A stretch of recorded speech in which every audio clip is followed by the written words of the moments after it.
Okay, good morning, everyone. My name is Ulf Sverdrup. I'm the director of NUPI. It's a great pleasure to welcome you all this morning to NUPI. First, let me apologize for the rather messy conditions outside. We're doing some redecoration. It will be nice and beautiful in a short time, and it will make it even better for you as visitors to NUPI. Now, it's a great pleasure for me to welcome State Secretary Magnus Thue and the head of the cabinet of Commissioner Cecilie Malmström, Maria Osenius. Welcome. Let me also welcome ambassadors and all distinguished guests, and in particular Thierry Bechet from the EU. I will give the floor briefly in a short time to Arne Melchior, but let me just say four very short and pointed things. First, trade policy is now on the top of the agenda again. Genuine fears of an emergent trade war. Second, many pay only attention to the US-China relationship. But Europe is the biggest trading partner of China. And Europe is, of course, also a very important trading partner with the US. In this situation, the EU is facing some very serious and tough challenges on its policy decisions and directions, and the EU is also main protagonist or key actor in reforming the WTO. The third aspect relates to China. Norway's relationship to China is also changing. As we speak, I think His Majesty the King is visiting China, and next week there'll be the official part of the state visit. And Norway is, of course, also negotiating its free trade agreement with China. And finally, the fourth point is perhaps not as important, but NUPI is launching its series of seminars on trade and international trade friction and trade economics by this event. And I think of no better opportunity and no better setting than having the distinguished speakers here today to launch this seminar series. I will give the floor now to Arne Melchior, or economist, or one of our economists, who's an expert on trade policy. Let me just, he's so modest himself, just do some promotion of Arne Melchior's recent book that just came out a few weeks ago, Free Trade Agreements and Globalization in the Shadow of Brexit and Trump. Very topical book, good book, worth reading and buying. Okay, welcome. Arne, please, the floor is yours.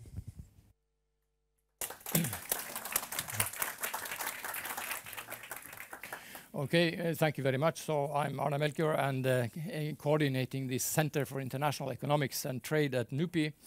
I will also just notify that this seminar is streamed live on YouTube, so if you want to hear it again, you can find it on the internet. So the theme is, of course, extremely important in these days of trade tensions, a lot of emerging trade conflicts that have not been for years. In a way, we will have two themes today. We will first have this discussion on Norway-China trade negotiation, later on the EU.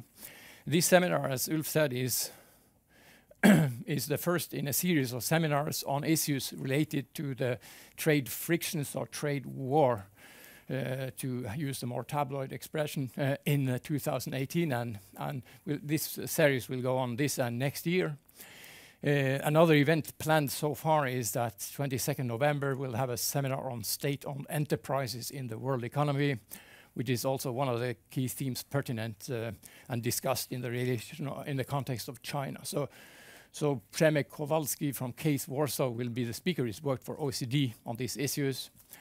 By the way, he's also cooperating with NUPI and LSE in a project for the EU Commission on trade defense issues related to Russia that we will undertake during the next 7 months.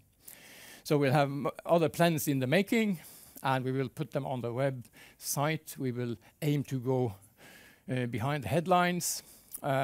This research is, of course, broadly relevant because these tensions and issues are relevant for Europe, Asia, global governance, etc.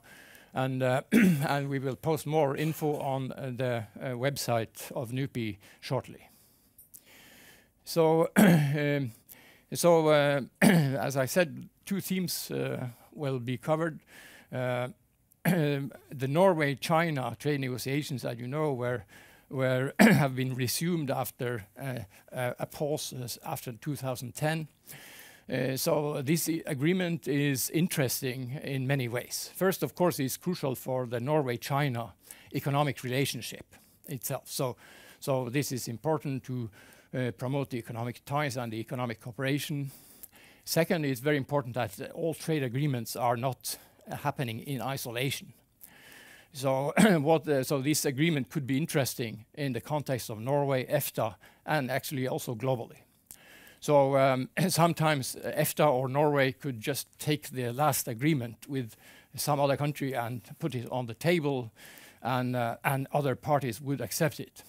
This is, of course, less likely with China, because China would probably have its own views on many things.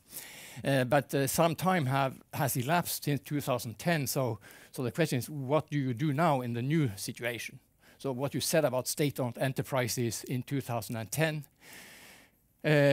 maybe have another light, be in another context currently because of the new discussions related to the world trade system. So, so when you make an agreement and you go to the next country and negotiate, they will say, oh, well, what did you say there? You accepted this kind of thing. And will China, will they borrow things from TPP on the technical issues, etc.? What will be the solution for state-owned enterprises? Should Norway push harder on technology transfer issues, which are kind of one of the themes in the China context, and so on. So what Norway does with China will be looked upon, and so it has a kind of new limelight. So we are very happy then to have State Secretary Magnus Thue from the Ministry of Trade, Industry and Fisheries with us. He is also specialized in international politics. He has been a chief editor at Minerva. He has been a formerly State Secretary in the Ministry of Knowledge and a political advisor in Høyre, the Conservative Party. So, Mr. Thue, please, you have the floor.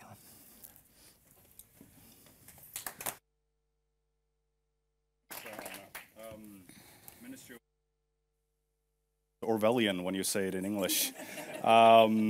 Ministry of Education and Research is the English title. Thank you, Arne, for that kind introduction, and thank you for inviting me to speak at this very interesting seminar series on this very timely and important topic.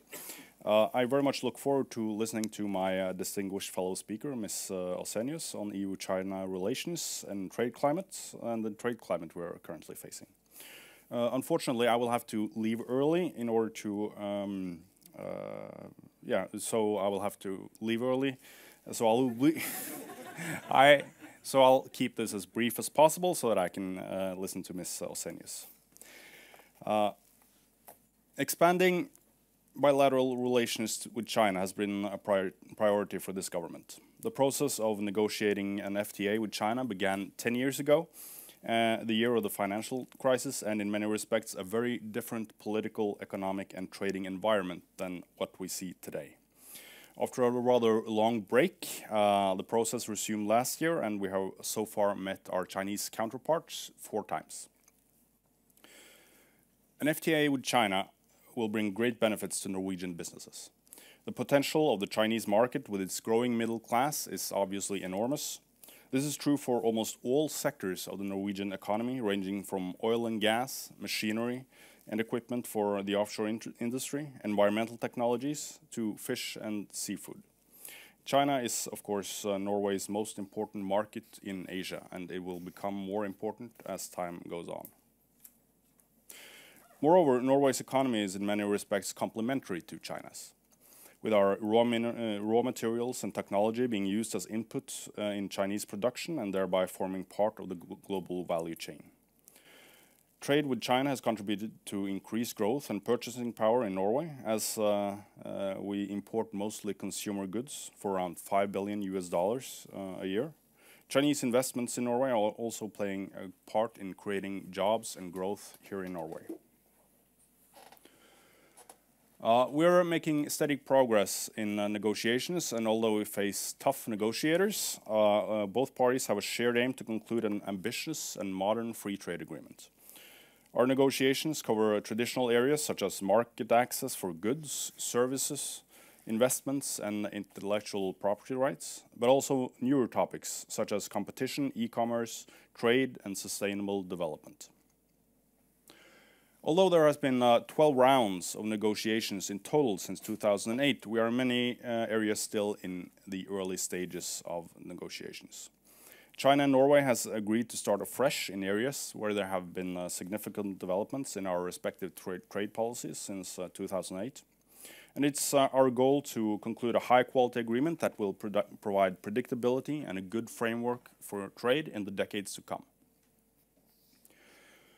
Norway's and China's business communities have shared interests in many sectors. We are natural partners in the maritime, fisheries, and aquaculture industries. I believe we also share ambitions in new sectors such as environmental technology and health and welfare technology. As was mentioned here earlier, next week Their Majesties the King and Queen of Norway will be on an official state visit to China. This represents an important step in our bilateral relations. There has been, as always with China, immense interest from the Norwegian business community, and over 300 participants from the business community have signed up for the trip. During the visit, Norwegian University BI and Tsinghua University are opening a Center for Innovation and Entrepreneurship in Beijing. The center will open up for more interactions between Norwegian and Chinese technology and investment capital. Norwegian salmon producer Marine Harvest will open a new processing plant in Shanghai, shortening the distance between Norwegian waters and the Chinese dinner table. Although we are very hopeful for our FTA with China, we all know that all is not well on the trading horizon. We are faced with some of the biggest challenges since the foundations of our global post-war trading order was established by a number of very courageous and wise individuals over 70 years ago. A trade war between the world's major economies will result for all parties involved in a poorer and less stable world. Norway is a small and open economy, and our interests are best served by a rules-based international trading order. We recognize the need for a WTO to modernize and are engaged in work with the 13 other members led by Canada to achieve this modernization. We highly appreciate the active role that the EU is playing in this work, both within the Canada Group and through bilateral and trilateral initiatives. We look forward to working closely with the Commission to achieve our common goal of safeguarding and strengthening the WTO. We have a shared interest in preserving the multilateral rules-based trading system. I'm very concerned about the twin challenges of US neo-protectionism and trade-related challenges in China. We are fully aware of the ongoing concerns related to the role of state-owned enterprises, joint venture requirements and technology transfers, and China's strategic investments in Europe. These are issues that we need to continue to address in the relevant arenas. Europe is a pivotal force for preserving a rules-based order, and it is essential that the EU maintains this principled approach. I look forward to hearing your remarks, Maria, on how the EU regards some of these most pressing topics in international trade that we're faced with today. Thank you.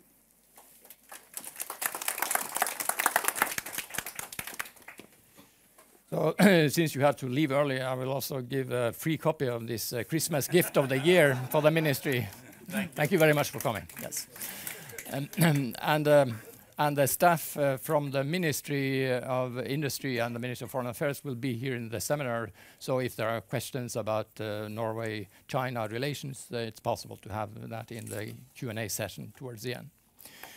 So when proceeding to the EU, we are very privileged to to be able to get this kind of insider report on the on the events in the trade policy scene, which are evolving rapidly and dramatically throughout the last year and throughout this year. So the steel tariffs of Mr. Trump have created a kind of spaghetti bowl of measures, countermeasures, compensation for the countermeasures, complaints, counter-complaints, and complaints on the countermeasures. So Norway has complained but not countermeasured. The EU has done both. EU is a huge actor, so this is one test case for the trade system, for the WTO, with no clear solution in sight in the short run with the American use of this defense-related clauses of their legislation. So, we are waiting for the car tariffs or the announcement on the car tariffs. So the auto tariffs, there is this investigation going on in the USA, which was expected to be in October, expectedly now later, perhaps, we don't know exactly. This will, of course, be economically more significant because it's a bigger chunk of world trade. So if that is implemented, it will create another round. It will kind of interfere much more in the global value chains. So Norway making the auto parts will be affected. The ship owners who transporting cars between continents will be affected. So the value chain effects will be much more severe than for the steel and aluminium cases. And then, of course, is the evolving frictions with China, which has another legal basis under the link to intellectual property primarily, where there is also a kind of WTO legislation that could be referred to, so this is evolving quickly, dramatically. It will affect us all. I think for Norway, all the kind of general phrases about the importance of the global trade system, that small countries need trade more than others, is becoming kind of more and more true, because we could take it for granted for 60 years, actually. So suddenly, this is not so clear. There is more power politics. It creates a new setting for trade policy, for example, about the need for Norway to be aligned by the EU. For example, Norway, EU introduced their countermeasures on steel, and then Norway was exempted due to the EEA agreement from the EU safeguard measures. So it creates a new setting also for Norway. So with this introduction, I'm very happy to introduce Maria Ostenius, Chief of Cabinet of Trade Commissioner Cecilia Malmström. Maria has also served as State Secretary for Cecilia Malmström when she was EU Minister in Sweden. She has been Deputy Head of Cabinet for Olli Rehn on enlargement issues, and been active in Swedish politics also in the Folkpartiet. So she is at the heart of the matter now, since EU is the kind of world's largest trade actor taken together. So EU plays a key role, allied with China in defending the WTO and on the steel tariffs. On the other hand, having a case jointly with Japan and the USA on forced technology transfer and the TRIPS agreement. She knows this, and we are very privileged to have you here to tell us about these issues.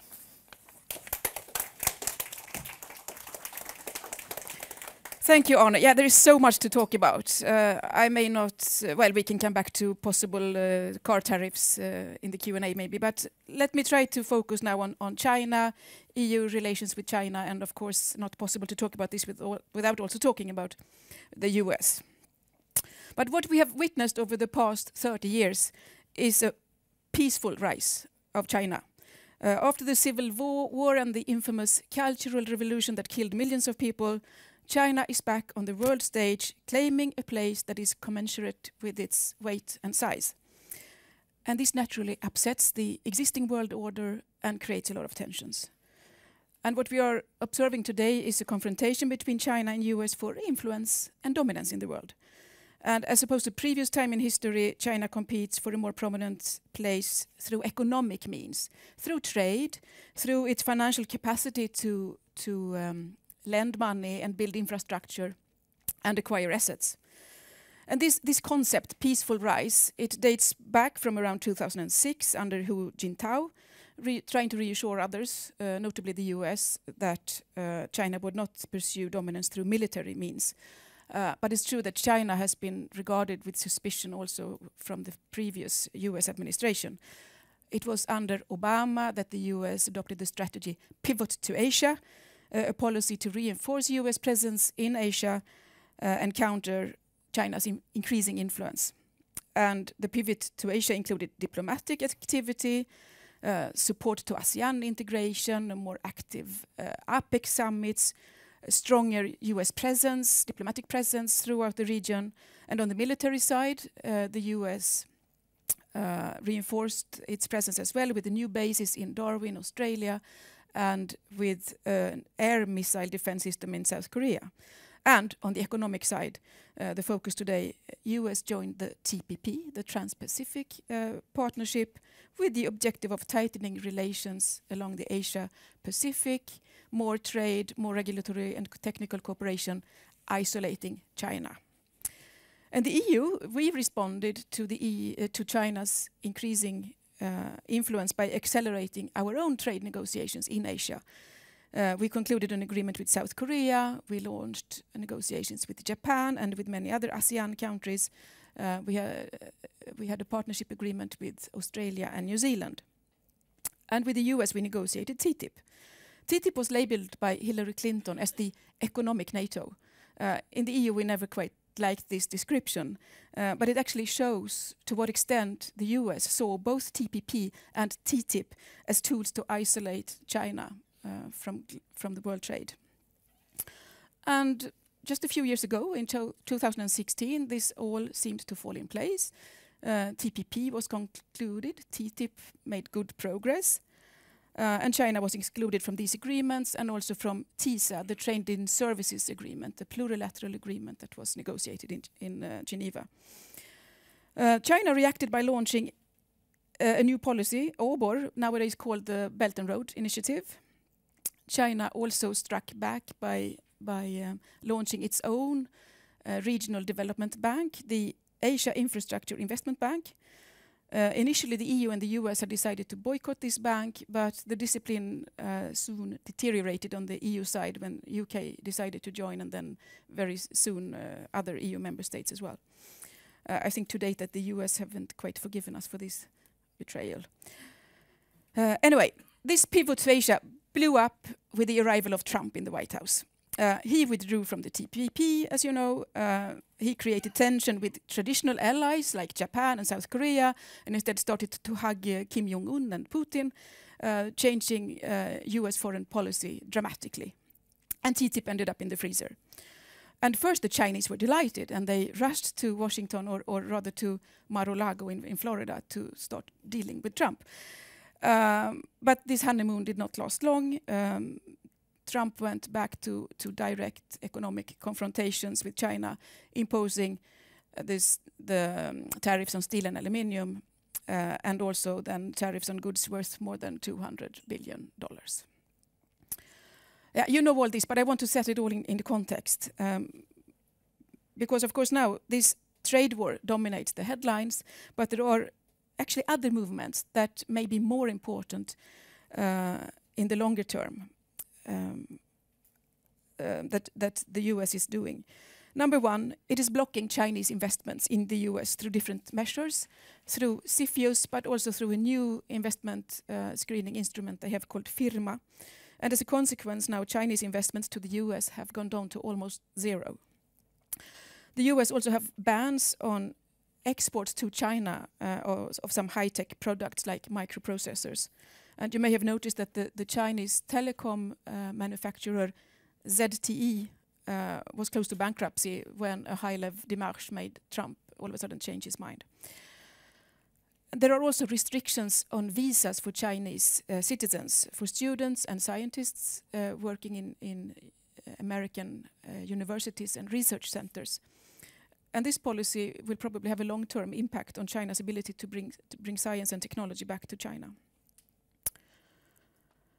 So where does the EU stand in this complex scenario? Well, we share the overall assessment that the Americans are doing of the Chinese economy, namely China is not a market economy.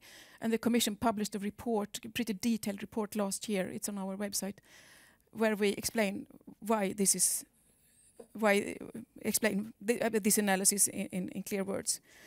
For example, foreign companies are obliged to transfer important technology and know-how in exchange for market access in China. And there are compulsory joint ventures, and there are party cells present in company boards. There is excessive demand for information from our companies in order for them to get licenses, etc., etc. Furthermore, there is also massive subsidization, directly by the state through state-owned enterprises, or through preferential loans and cheap capital, cheap credit, that is granted by state-controlled banks or financial institutions. This is not fair, and this creates a lot of tensions globally. Just quickly, how important is China to us from a trade perspective? Well, China is now the third biggest economy in the world after the EU and US. It's the EU's second largest trading partner after the US, and the EU is China's number one trading partner.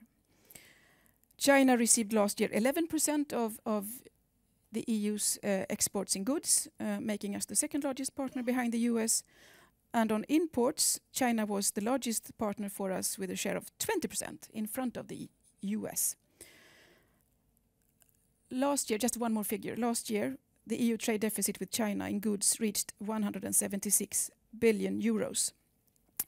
And while the EU does not consider a trade deficit to be a problem in itself, it is nevertheless the result of an unbalanced trade relationship where China enjoys a much more favorable and more open market in the EU than we or our companies face when they go to China. There are discriminatory non-tariff barriers that continue to be a major hurdle for our companies in China. And if we quickly look at investments, the EU has a rather large stock of investments in China that have been made now over a number of years. But recently the flows have become smaller and smaller, and they are now record low. Both last year and the year before they were really record low. And the opposite patterns hold for investments in Europe. They used to be small, but now the Chinese investments are steadily increasing. And last year, Chinese investments in the EU were 8 times higher than our investments in China. So we think that there is still an enormous untapped potential for growth between EU and China, notably as concerns services and investments. Services trade is increasing, but it's still only worth a tenth of what the change is in goods. But we would really have to get rid of these barriers in order to be able to really untap the potential.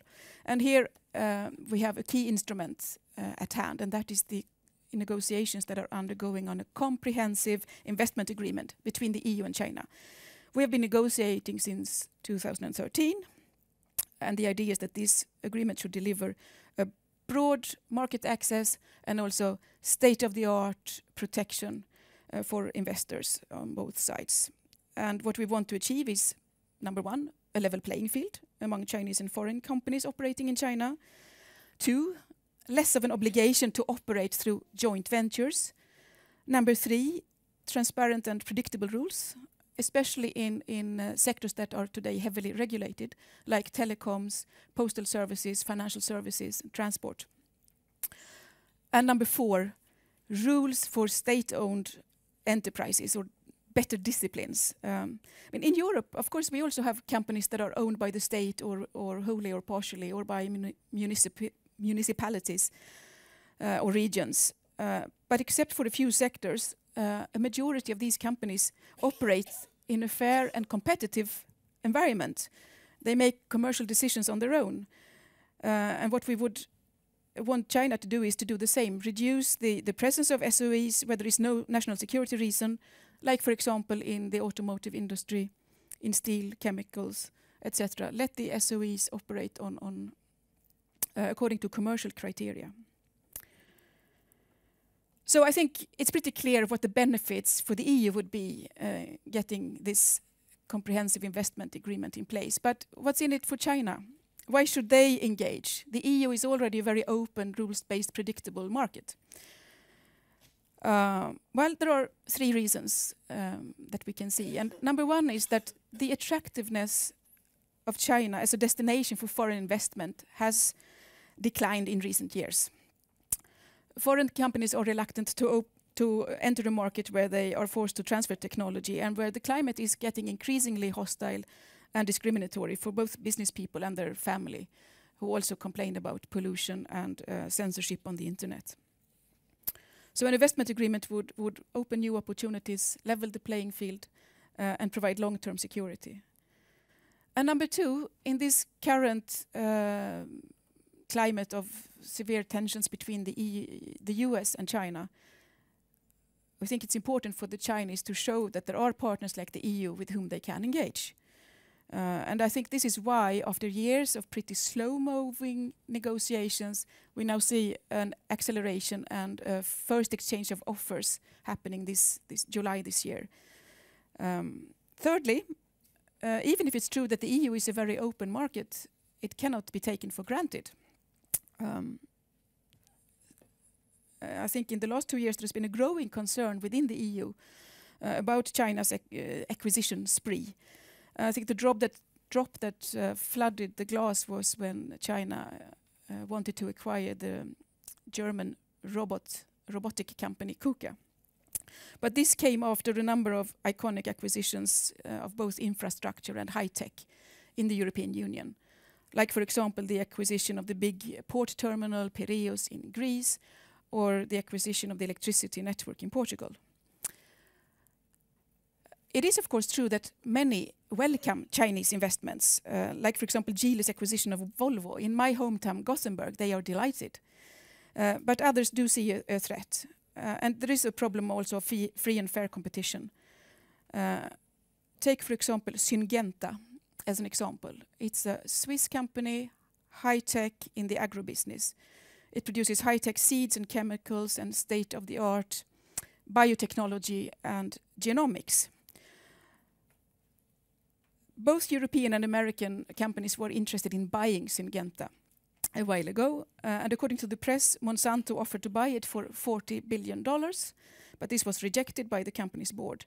Later, a Chinese SOE called ChemChina offered $43 billion, and this was accepted. Now, what is the problem? Well, first of all, it seems that ChemChina was a Trojan horse. The real acquisition was in fact made by the Chinese government, or the Communist Party, if you wish. ChemChina is actually not in the agribusiness at all. Secondly, how is it possible that ChemChina managed to make this big buy, because it's one of the most indebted countries in the world, with a reported debt of 60 billion. How could it afford to buy for 43 billion? I mean, normally a bank with this high debt would simply not find the financing for such a big investment. But of course, for the Chinese state, it's possible. And third, why did the Syngenta board reject the Monsanto offer and then later accept the Chinese offer that was just slightly higher? Well, although it was not clearly stated in the purchase, ChemChina, i.e. the Chinese government, offered a gateway to the attractive agribusiness in China, because there are heavy restrictions around foreign investment in agriculture. but this acquisition by China opened up the lucrative Chinese market for Syngenta, and that is something that Monsanto or European companies like Bayer or BASF couldn't offer. So I think these cases and many others have changed the attitudes in many EU member states. And this is also the background for the proposal that the Commission made last summer on investment screening. We want better channels of communication within the Union, better possibility to assess cross-border implications of investments. That's why we have proposed this framework for screening, make it possible to get a better grip on what is happening, who is investing and why in Europe. It's mainly for exchange of information and a possibility to give comments and opinions to each other. The EU member states are the ones who decide in the end whether to ban an investment or not. This is nothing that the Commission will sit in Brussels and do. But anyway, this new law is now currently negotiated between the EU institutions, and I do think they will come to an agreement during this autumn. Now, let me briefly come back to our investment agreement. I explained why it would be in the Chinese interest to go ahead, but the difficulty for them is that this creation of a more level playing field requires a lot of reforms within China. And of course, this negotiation can help the pro-reformers within the system to argue the case for reforms. And also, the agreement can then later help anchor these reforms and make sure that there is no backtracking. But of course, there are also vested interests, people who have an interest in status quo, who are benefiting from a strong state-owned economy, even if it's not a very efficient model. Because we all know state intervention in the economy leads to a lot of distortions, wrongful allocation of resources that affects prices and investments. And state intervention leads to overcapacity in many sectors. The most prominent one we have struggled with lately is the one in steel, but that may just be the tip of the iceberg. Of course, overcapacity can come about in different ways. I mean, all of a sudden there may be a drop in consumption that can render a whole industry redundant, or a company may make an unwise investment decision, not taking future demand into account. Then this could happen in Europe too, obviously. But the difference is that in market economies, the market makes sure that there is an adjustment. When there is overcapacity in our companies, they have to reduce production, lay off workers, and unfortunately adjust to the lower demand, or produce something else that people want to buy. But in China, this doesn't happen. The state keeps workers on because they want to avoid social unrest. The factories do not close down. Production is kept up, and the overproduction is ultimately dumped on foreign markets at artificially low prices.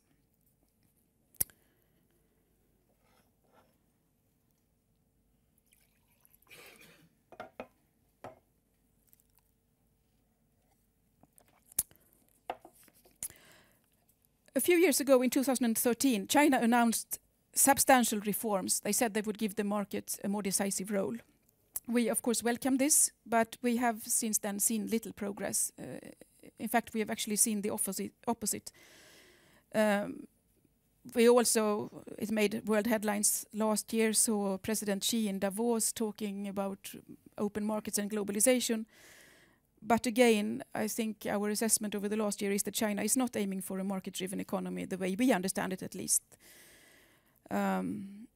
And we think it would also be, apart from economic reforms, necessary to have reforms to improve the freedom of expression and access to information, and notably to the internet.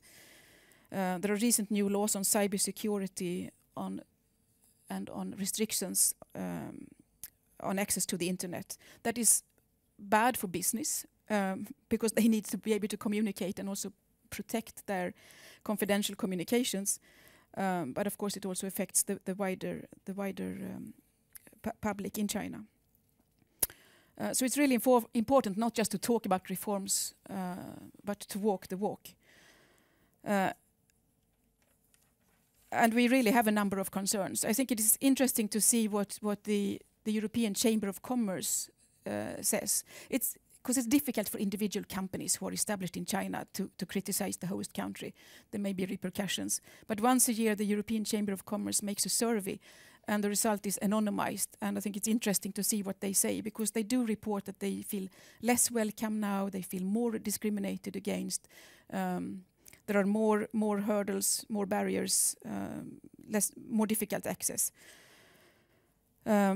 And we also have the problem of the long-term competitiveness to consider, because China is quite selective when it opens up.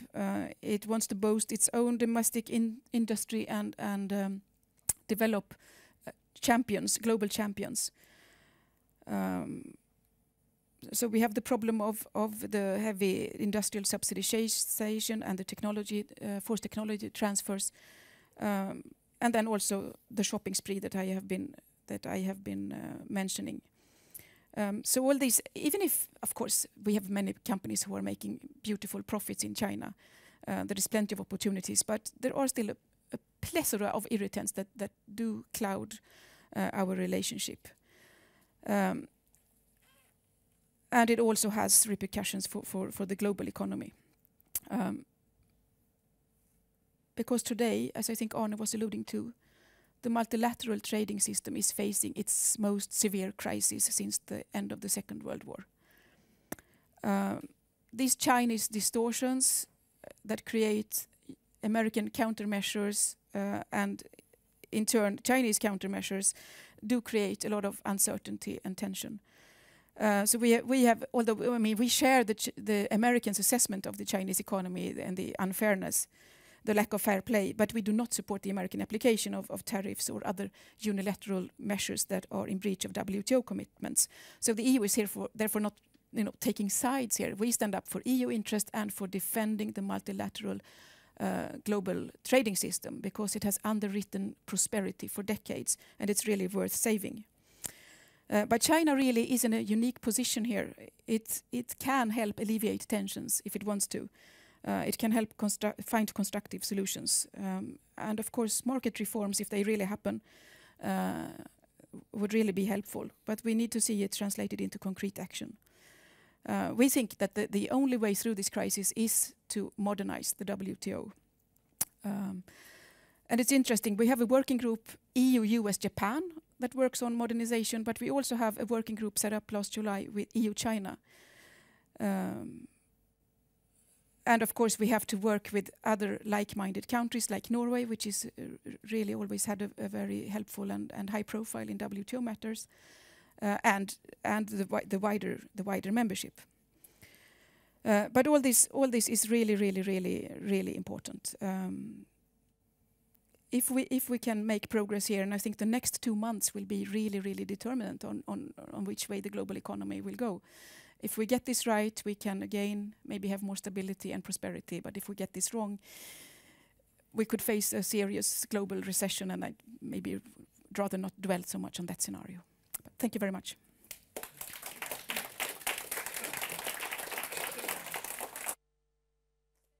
Yeah. So thank you very much, Maria, for your presentation. We will have questions from the audience. Let me allow myself first to ask a couple of questions related to some of the themes. So one issue is about technology transfer, because according to some studies, China, the main problem is not that China violates the WTO laws, but it's about practices. So you could say that this could be due to a violation of WTO. It could be because of domestic laws that do not breach the WTO, but that could be changed by pressure, or it could be just practices by municipal or regional institution, etc. So if this is practices, will the WTO track work? Well, I think there are some rules in the WTO, and that's why the EU and also the US have launched cases in the WTO on technology transfer against China. This was launched rather recently, so it will take a couple of years before we see what happens. But we also think that the rules are not enough, and this is one area where we think there are gaps in the rule book and where we need better rules for the future. but with and then the dispute settlement system of the WTO is of course a bit burdened because the United States has blocked the appointment of members of the appellate body. So now it's at the minimum of 3. Yeah, and you need 3 arbitrators to deal with any case. So and from next year it may be 2, and then it's out of. So is the system already overburdened? Yeah, this is a serious concern. I think that's our priority, is to reform the dispute settlement system so that we can get new arbitrators into the appellate body. Because you need three arbitrators to work on any case, but there could be a conflict of interest, so that one of the arbitrators would have to recuse himself. And then it's already not working. And of course a very heavy burden for these 3 to deal with all cases. So yes, the slow asphyxiation of the system has already started. So when will we have the EU-China investment agreement? Difficult. Well, at least now we see there is a bit of an acceleration, but if it will keep on, difficult to say. As I said, we had an exchange of offer this summer, which is a good sign. It could have been worse, looking at what we got, but it also could be better. There is room for a lot of improvements. We will push for more. So I think one controversial issue in the investment context is the so-called ISDS, investor-state dispute settlement. So in the context of TTIP, the transatlantic, the EU launched a kind of modified or modernized version of ISDS. So this is of course also interesting because we used to look at ISDS as a way to protect our investments in Africa or wherever. But of course then China has become a big investor. So if you have this kind of mechanism, of course then Chinese companies in Europe could call on tribunals to defend their interest if they feel unfairly treated. Will Chinese accept the modified European ISDS? Yeah, because ISDS is dead for us. It's the investment court system, ICS, that's the only game in town for Europe. And of course we would need provisions of this kind in the future investment agreement between the EU and China. And yes, of course it would work for both sides. Not only protect EU investments in China, it would also have to work the other way. Although I think there would be less cases that way, but no. So one kind of key issues currently is about the steel overcapacity. So for a while China kind of cut capacity in some firms, but then other state-owned companies increased capacity. So China of course contributed heavily to the global overcapacity. On the other hand, now in the OECD talks, China has cut capacity by a significant amount. But the United States say that this is too slow and we don't trust this will succeed. But some reports say that this will succeed. Will it succeed?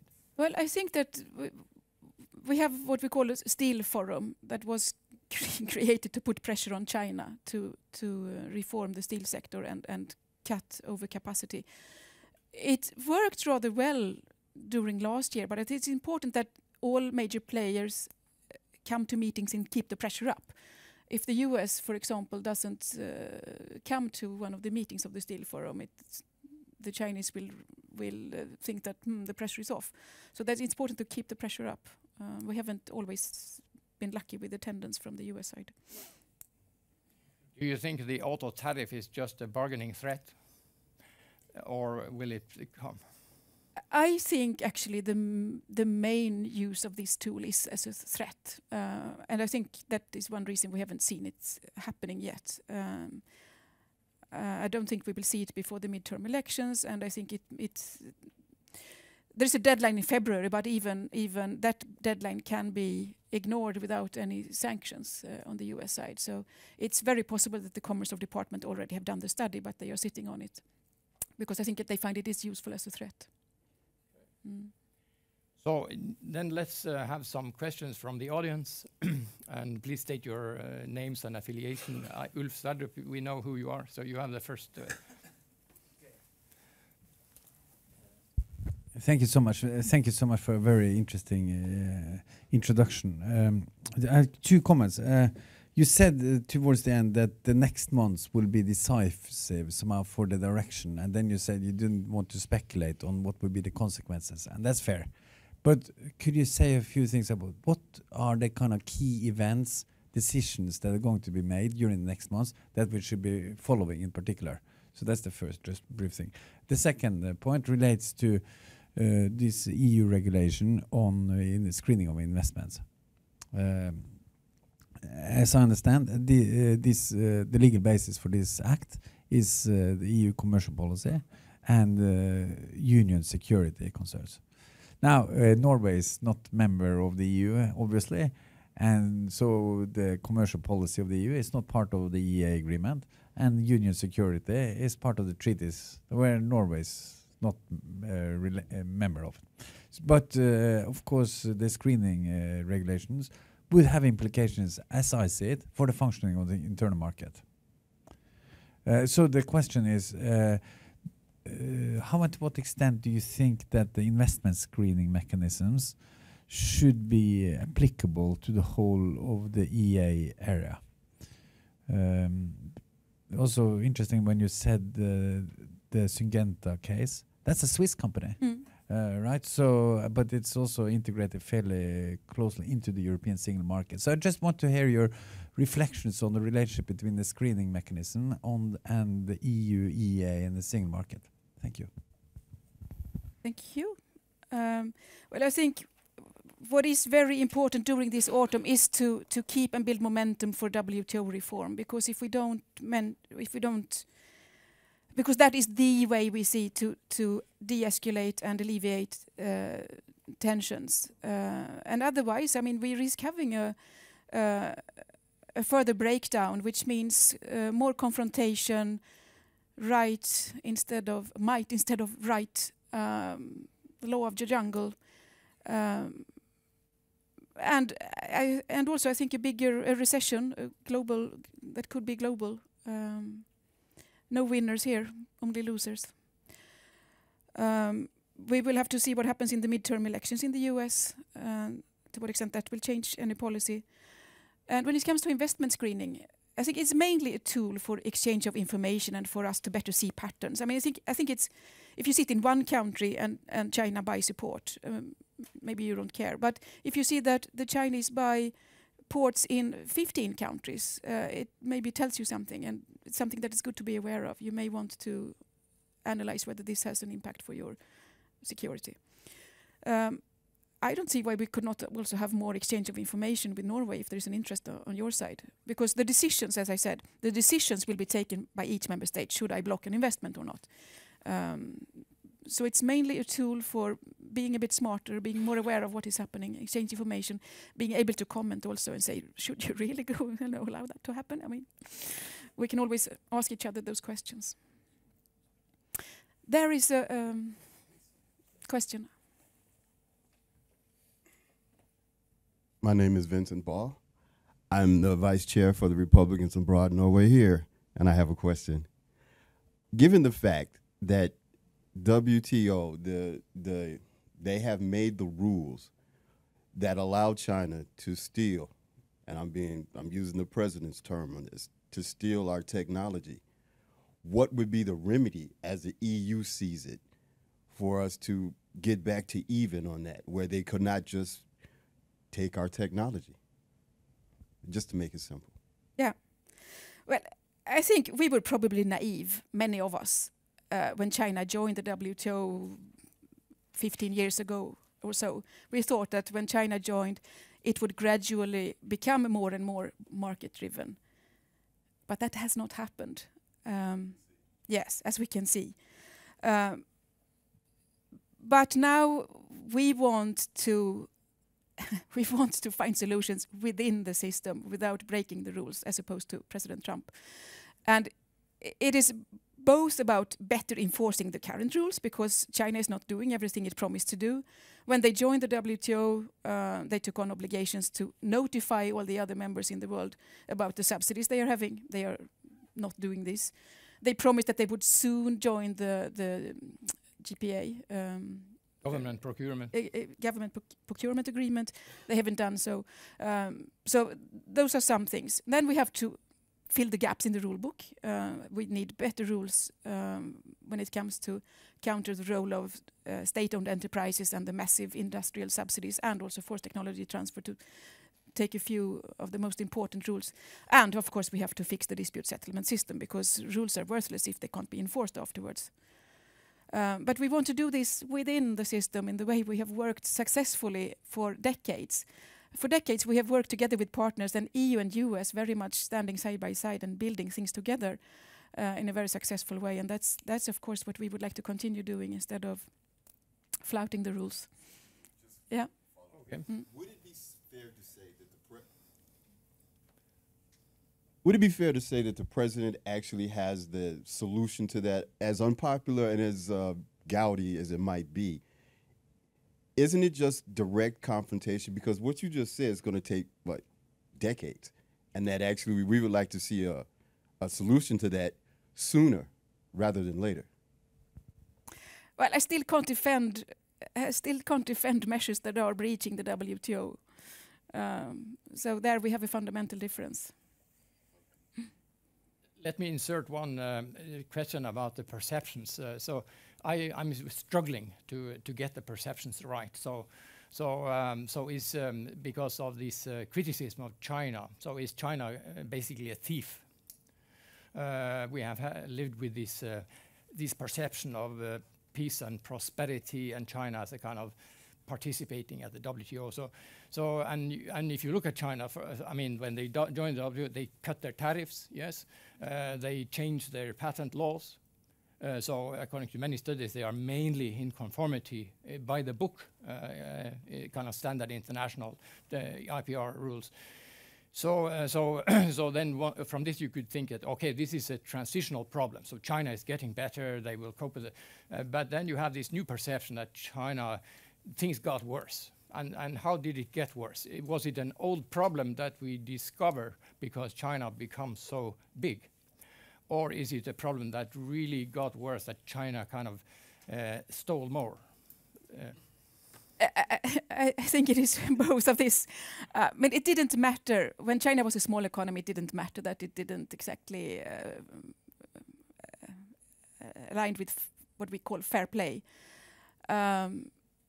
At the same time, it's true that we were a bit naive when China joined. We should have maybe had better rules in place at the time. And now we wake up and say, hey, we need new rules because we don't like the way China is behaving. So sure, there is room for some self-criticism here too. And by and large, I mean, we have to also admire China. It has lifted millions of people out of poverty, and by and large, it's good that they prosper and there are less poor people and a growing middle class who, by the way, also demand our goods and services. So, but all the problems I described today create enormous tension. I mean, that is the root cause of the global tensions in the world trading system today. Therefore, we do need new rules. And China has to see that it's in its own interest, because China has benefited so much from being part of the WTO for the last 15 years. They have an interest, I think, hope they see it, to keep amending the rules and take a bit more responsibility, because China is a bit playing a double game too. One day they say we are a world power, we should, decide things, have a lot of influence, and the other day, oh, we are just a poor developing country, we cannot take responsibility here. So it's difficult, but I am worried because I meet a lot of people in Europe saying, well, this is unfair. We don't have access in China. They treat us unfairly. Therefore, we should have reciprocity. We should raise borders around Europe. And this I don't like, because I think that would make us poorer. So our recipe for reciprocity would be to instead get backdoor access in China, and that's where the investment agreement comes in. We have one question behind there. Yes. My name is Eivind Hoffman. I'm a former international civil servant from the UN system. And I have two questions. You mentioned briefly, I think, the trade in services agreement. Will the EU-Chinese trade agreement cover all modes of trade in services under the trade in-services agreement of the WTO? And the second one is, we have seen a lot of tension within the EU with respect to how to handle the illegal migration and asylum seekers coming to Europe. Do you expect that there will be or not will be similar opposite interests within the EU in realizing the commitments under the EU-Chinese trade agreement? Want to respond, or shall we take another? No, I can try to respond. I don't think we cover TISA in our the content of TISA. I don't think we cover that in our investment agreement. But I would have to really double check. But on migration, well, first of all, it is not illegal to ask for asylum. But having said that, I have been working in Brussels since 1995, and I've never seen any issue that has been so divisive, unfortunately, within the EU. It's a really tricky issue. But I can't quite make the link between migration and the China investment agreement. No, I was referring to the fact that internally in the EU there is contradictory or opposing interests. Yes. With respect to the allocation of illegal immigrants. Could you imagine that, for example, there would be internal EU competition to attract Chinese investments? Yeah. And to open up for various trade arrangements within the, despite the EU-Chinese agreement? Yeah. Well, first of all, I think there is strong support among all member states for this investment agreement between the EU and China. And but of course, once it's in place, and already today there is, of course, to some extent, competition between member states to attract investments. Most member states do welcome and want more Chinese investments. Some countries are a bit more skeptical, maybe. That's the case today, and that will continue tomorrow. Okay, we have a question there. Yes. Yes, my name is Rick Bosch. One thing that does, as a layperson, it always makes me crazy when you hear discussions on trade, and the rhetoric is long and the specific numbers are short. So let me zero in on two things. The U.S. came under great scrutiny on the steel and aluminum tariffs that it enacted on China. And just tell me if I'm wrong and your comment on this. It's my understanding that the EU enacted similar steel and aluminum tariffs on China a year and a half ago at similar levels. I don't know if that is correct, but that is something I heard. And there was some discussion on the importance of the auto tariffs. And it's my understanding that part of the issue, and of course there's lots of contingencies among this, that the import tariff on European autos is 2.5% to the U.S., and the import tariff from U.S. autos to the EU is 12.5%, and that is part of this ongoing debate. So if you could just comment on these items. Thank you. Sure. Well, the steel and aluminium tariffs that the U.S. imposed was not only against China; it was against the entire world, based on Section 232, which means national security interest. And that is why it was so criticized by Canada, by Europe, by many other countries, saying, hello, we are not the national security interest to the US. So that's our criticism. What the US should have done, if they think that China is a problem, they should have had targeted measures, particular dumping tariffs against China. Chinese steel and aluminium. The EU has a lot of dumping tariffs against China, many different steel products, and that is the lawful way to do it. This 232 we really think is breaking all rules. It's a provision in the American rule book that is supposed to be used under extreme circumstances like war. But of course, Trump wanted to use it because this is something where the president can act without bothering with the Congress. So, gives him a lot of power. But we think it is deeply unjustifiable, illegal, and wrong. And the same thing with this investigation that is ongoing on cars and car parts. It's also based on Section 232, so national security interest. Again, we criticize the fact that the investigation is ongoing, and we will scream loudly if it results in tariffs on us all. But that we don't know yet. Are those tariff levels correct? Yes, for historical reasons, because there are a number of reasons why tariffs are different. It's true that we have a 10% tariff for cars that we import into the Union. The US has 2.5, but US has peaks on other goods where it's more expensive on some textiles and shoes and pickup trucks and light lorries, for example. The US has 25%.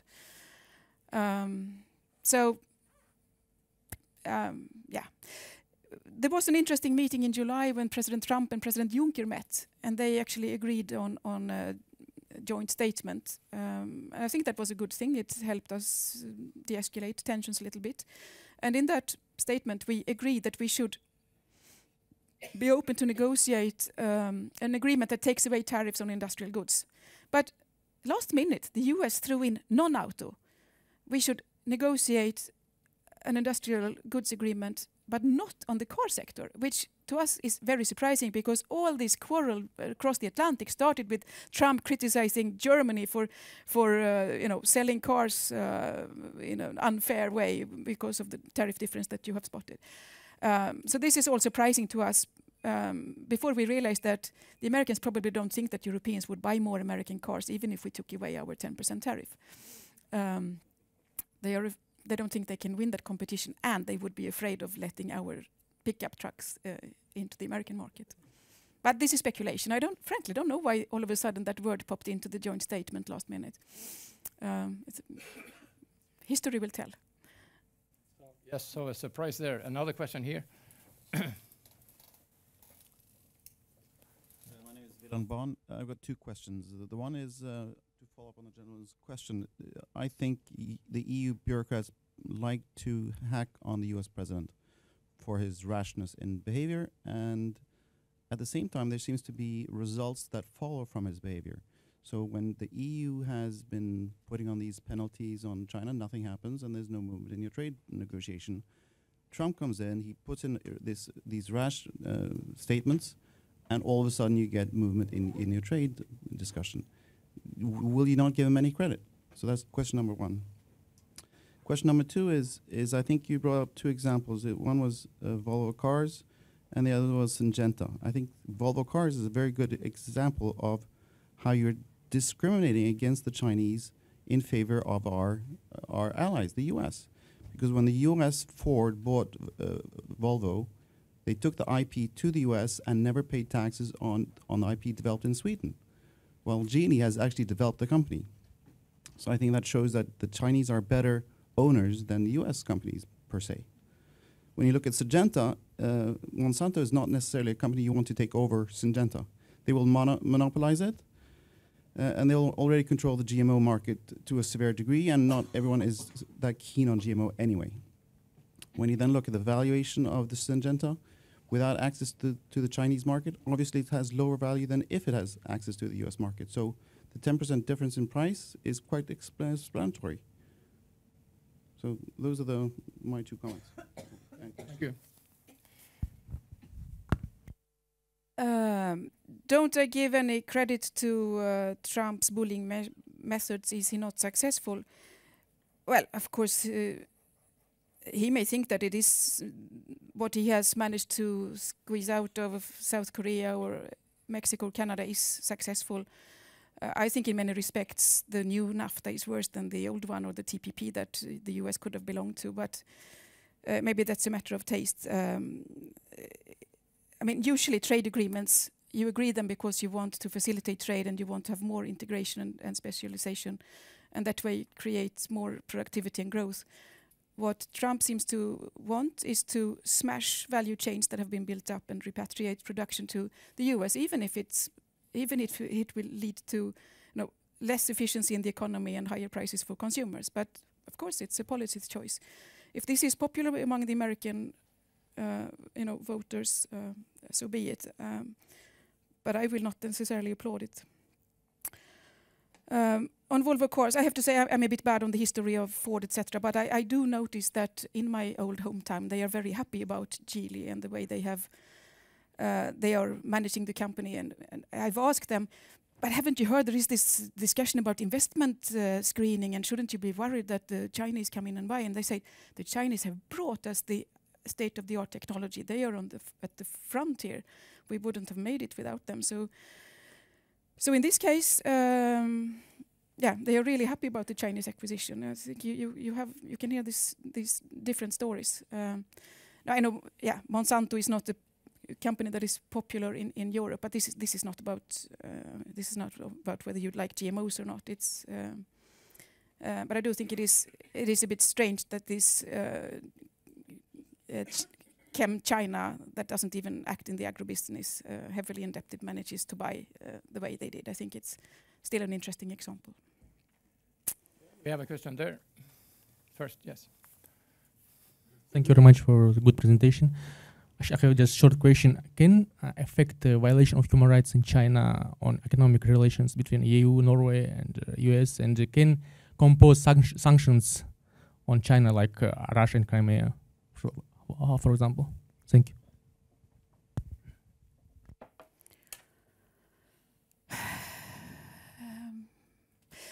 I mean, I note that in many respects human rights are going backwards in China recently. I think that is a matter of concern.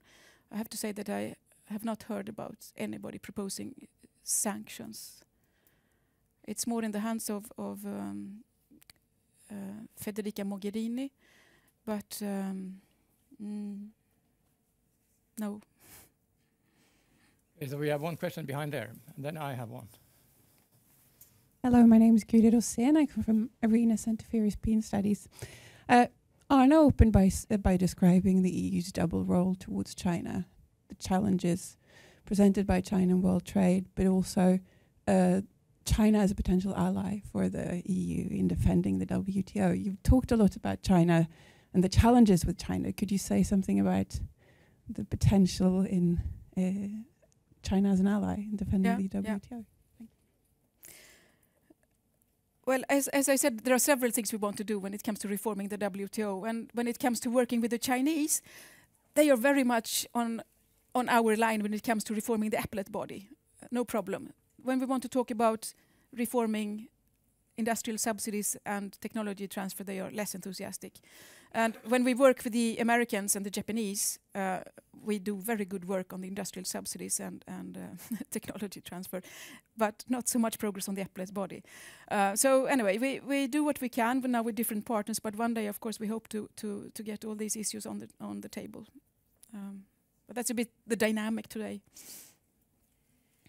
I have a question about EFTA and the EU and trade policy, because in general, I mean, there have been different kind of periods. So for a while, EFTA made a lot of free trade agreements following up on the EU free trade agreements, for example, in the Mediterranean area, etc., to have a homogeneous area with common rules of origin.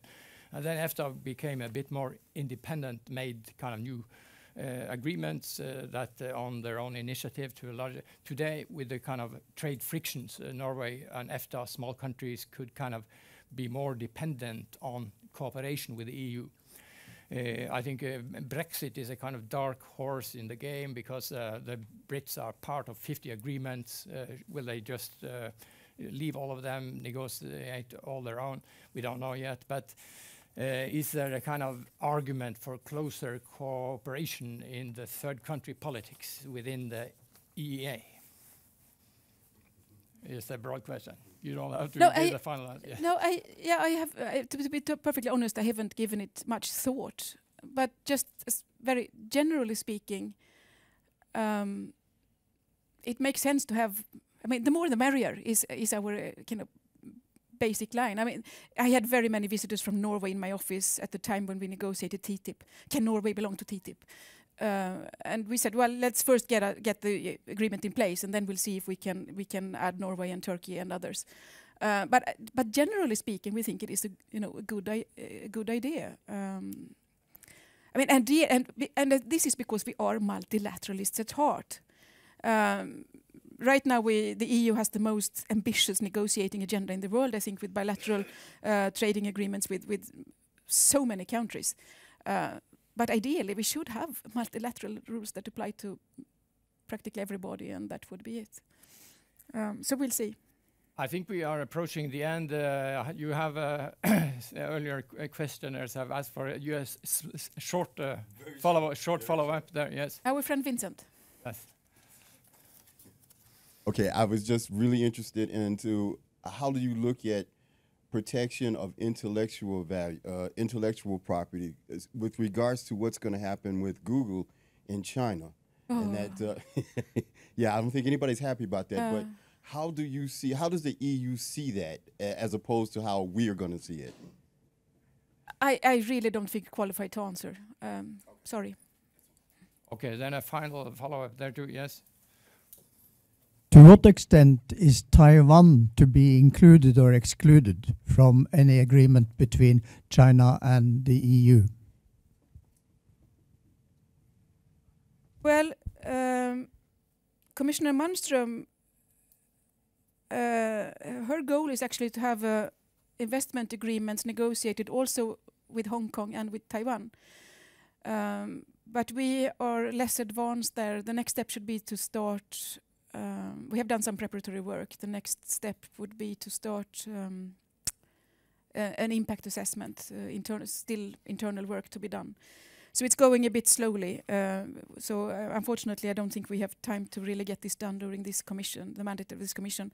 But I think it would make sense. It doesn't mean that we want to get into the very sensitive issue of one China policy, but it makes sense to have an investment agreement with Taiwan and also with Hong Kong. These entities are actually members in their own right in the WTO.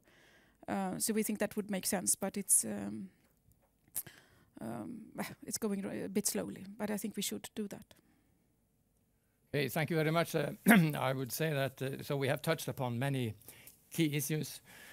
For example, and some of them we'll follow up later. For example, state-owned companies is kind of very central in the China discourse. So we'll have this seminar in November.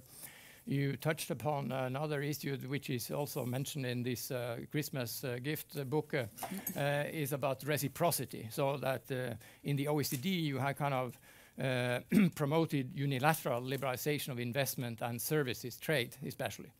So, and I give Trump a point in this book saying that if you have non-reciprocal trade liberalization, it gives you kind of cheap shirts but fewer jobs. So based on a world trade model, actually. So contrary to the kind of standard neoclassical view that liberalization is always a great thing, you can do it on your own together with others. It's good and is often good in terms of the prices of imports and the variety of, but on the traded sector, it matters actually with reciprocity. And there are different views. You mentioned this view that you would not like to kind of create reciprocity generally. There are some economists. Reciprocity by opening China instead of closing Europe. Yes, that's the preferred option. But then the question is,